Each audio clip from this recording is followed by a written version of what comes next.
Hoy celebramos a Santa María Goretti, pequeña y dulce mártir de la pureza. María nació el 16 de octubre de 1890, en Corinaldo, provincia de Ancona, Italia. Hija de Luigi Goretti y Assunta Carlini, tercera de 7 hijos de una familia pobre de bienes terrenales pero rica en fe y virtudes, cultivadas por medio de la oración en común, rosario todos los días y los domingos misa y sagrada comunión. Al día siguiente de su nacimiento fue bautizada y consagrada a la Virgen.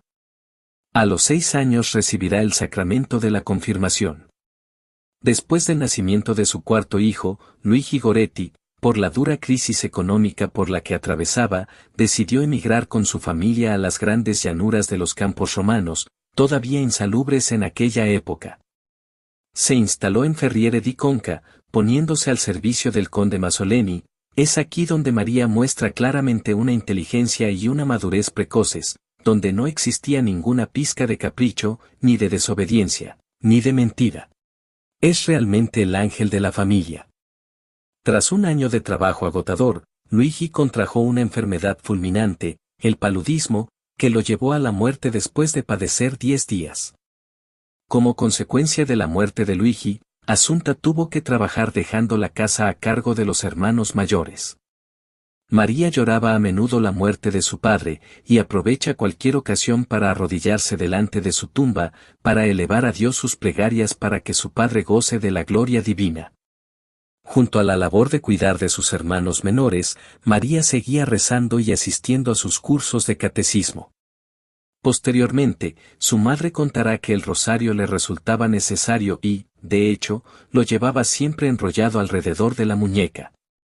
Así como la contemplación del crucifijo, que fue para María una fuente donde se nutría de un intenso amor a Dios y de un profundo horror por el pecado. María desde muy chica anhelaba recibir la Sagrada Eucaristía. Según era costumbre en la época, debía esperar hasta los 11 años, pero un día le preguntó a su madre: «Mamá, ¿cuándo tomaré la comunión? Quiero a Jesús». «¿Cómo vas a tomarla, si no te sabes el catecismo? Además, no sabes leer, no tenemos dinero para comprarte el vestido, los zapatos y el velo, y no tenemos ni un momento libre». «Pues nunca podré tomar la comunión, mamá. Y yo no puedo estar sin Jesús». «¿Y qué quieres que haga? No puedo dejar que vayas a comulgar como una pequeña ignorante». Ante estas condiciones, María se comenzó a preparar con la ayuda de una persona del lugar, y todo el pueblo la ayuda proporcionándole ropa de comunión. De esta manera, recibió la Eucaristía el 29 de mayo de 1902. La comunión constante acrecienta en ella el amor por la pureza y la anima a tomar la resolución de conservar esa angélica virtud a toda costa. Un día, tras haber oído un intercambio de frases deshonestas entre un muchacho y una de sus compañeras, le dice con indignación a su madre: «Mamá, qué mal habla esa niña. Procura no tomar parte nunca en esas conversaciones». «No quiero ni pensarlo, mamá, antes que hacerlo, preferiría», y la palabra morir queda entre sus labios. Un mes después, sucedería lo que ella sentenció. Al entrar al servicio del conde Masoleni, Luigi Goretti se había asociado con Giovanni Serenelli y su hijo Alessandro. Las dos familias viven en apartamentos separados, pero la cocina es común. Luigi se arrepintió enseguida de aquella unión con Giovanni Serenelli, persona muy diferente de los suyos, bebedor y carente de discreción en sus palabras. Después de la muerte de Luigi, Assunta y sus hijos habían caído bajo el yugo despótico de los Serenelli. María, que ha comprendido la situación, se esfuerza por apoyar a su madre: «Ánimo, mamá, no tengas miedo, que ya nos hacemos mayores. Basta con que el Señor nos conceda salud. La providencia nos ayudará. Lucharemos y seguiremos luchando». Desde la muerte de su marido, Assunta siempre estuvo en el campo y ni siquiera tiene tiempo de ocuparse de la casa, ni de la instrucción religiosa de los más pequeños. María se encarga de todo, en la medida de lo posible. Durante las comidas, no se sienta a la mesa hasta que no ha servido a todos, y para ella sirve las obras. Su obsequiosidad se extiende igualmente a los Serenelli. Por su parte, Giovanni, cuya esposa había fallecido en el hospital psiquiátrico de Ancona, no se preocupa para nada de su hijo Alessandro, joven robusto de 19 años, grosero y vicioso, al que le gusta empapelar su habitación con imágenes obscenas y leer libros indecentes. En su lecho de muerte, Luigi Goretti había presentido el peligro que la compañía de los Serenelli representaba para sus hijos y había repetido sin cesar a su esposa, Assunta, regresa a Corinaldo. Por desgracia, Assunta está endeudada y comprometida por un contrato de arrendamiento. Después de tener mayor contacto con la familia Goretti, Alessandro comenzó a hacer proposiciones deshonestas a la inocente María, que en un principio no comprende. Más tarde, al adivinar las intenciones perversas del muchacho, la joven está sobre aviso y rechaza la adulación y las amenazas. Suplica a su madre que no la deje sola en casa, pero no se atreve a explicarle claramente las causas de su pánico, pues Alessandro la ha amenazado: si le cuentas algo a tu madre, te mato. Su único recurso es la oración.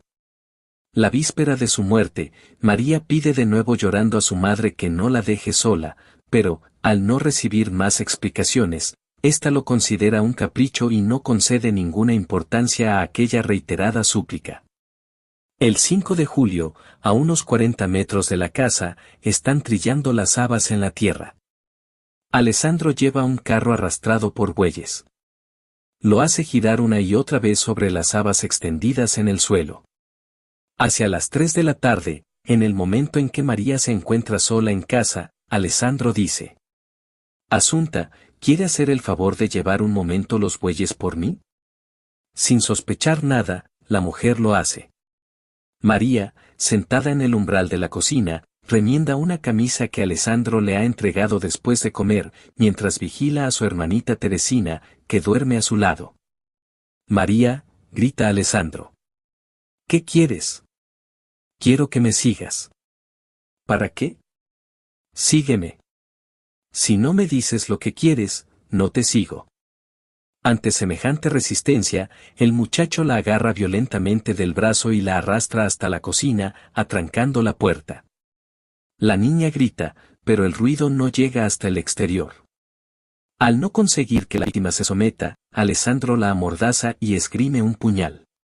María se pone a temblar pero no sucumbe. Furioso, el joven intenta con violencia arrancarle la ropa, pero María se deshace de la mordaza y grita: No hagas eso, que es pecado. Irás al infierno. Poco cuidadoso del juicio de Dios, el desgraciado levanta el arma. Si no te dejas, te mato. Ante aquella resistencia, la atraviesa a cuchilladas. La niña se pone a gritar: Dios mío. Mamá, y cae al suelo. Creyéndola muerta, el asesino tira el cuchillo y abre la puerta para huir, pero, al oírla gemir de nuevo, vuelve sobre sus pasos, recoge el arma y la traspasa otra vez de parte a parte. Después, sube a encerrarse a su habitación. María recibió 14 heridas graves y quedó inconsciente. Al recobrar el conocimiento, llama al señor Serenelli: Giovanni. Alessandro me ha matado.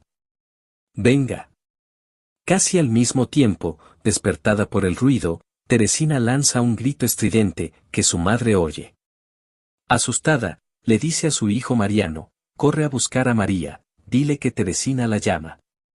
En aquel momento, Giovanni Serenelli sube las escaleras y, al ver el horrible espectáculo que se presenta ante sus ojos, exclama: Assunta, y tú también, Mario, venid. Mario Cimarelli, un jornalero de la granja, trepa por la escalera a toda prisa.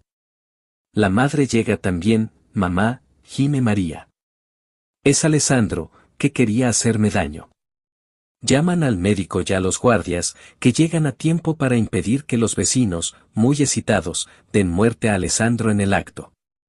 Al llegar al hospital, los médicos se sorprendieron de que la niña todavía no haya sucumbido a sus heridas, pues ha sido alcanzado el pericardio, el corazón, el pulmón izquierdo, el diafragma y el intestino. Al diagnosticar que no tiene cura, llamaron al capellán. María se confiesa con toda claridad. Luego, durante 2 horas, los médicos la cuidaron sin dormirla. María no se lamenta, y no deja de rezar y de ofrecer sus sufrimientos a la Santísima Virgen, Madre de los Dolores. Su madre consiguió que le permitan permanecer a la cabecera de la cama. María aún tiene fuerzas para consolarla: mamá, querida mamá, ahora estoy bien. ¿Cómo están mis hermanos y hermanas? En un momento, María le dice a su mamá: mamá, dame una gota de agua.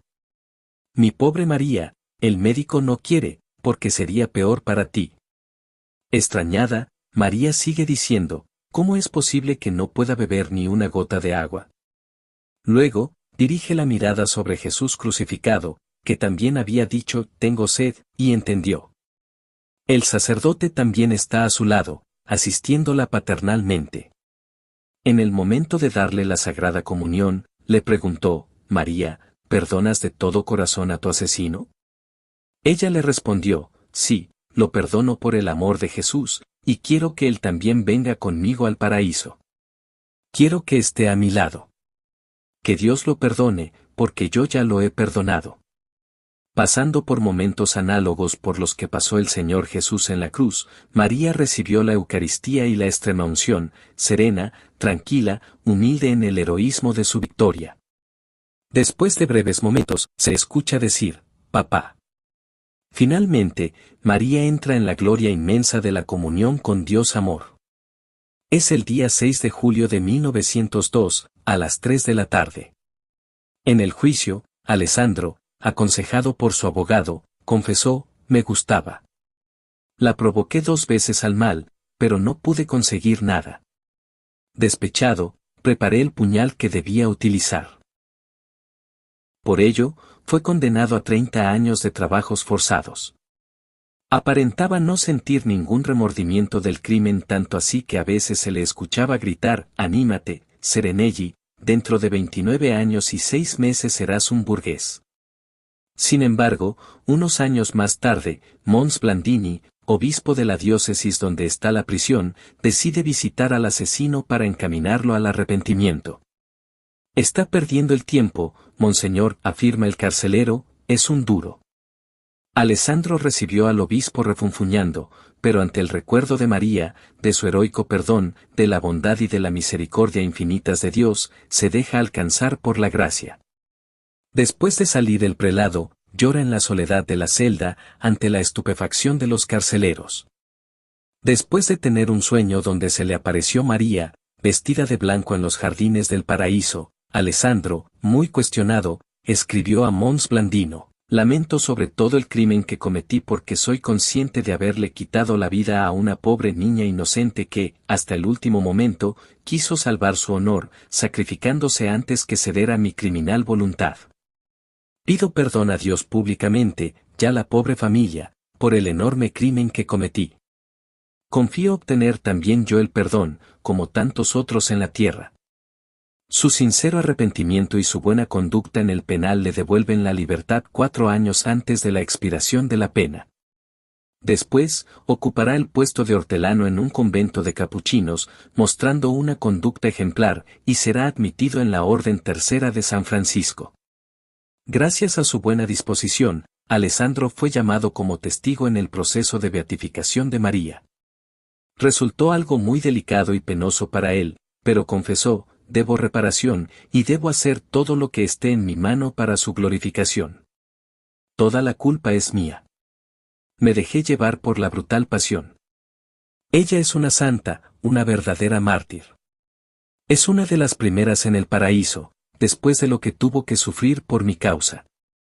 En la Navidad de 1937, Alessandro se dirigió a Corinaldo, lugar donde Assunta Goretti se había retirado con sus hijos. Lo hace simplemente para hacer reparación y pedir perdón a la madre de su víctima. Nada más llegar ante ella, le pregunta llorando: Assunta, ¿puede perdonarme?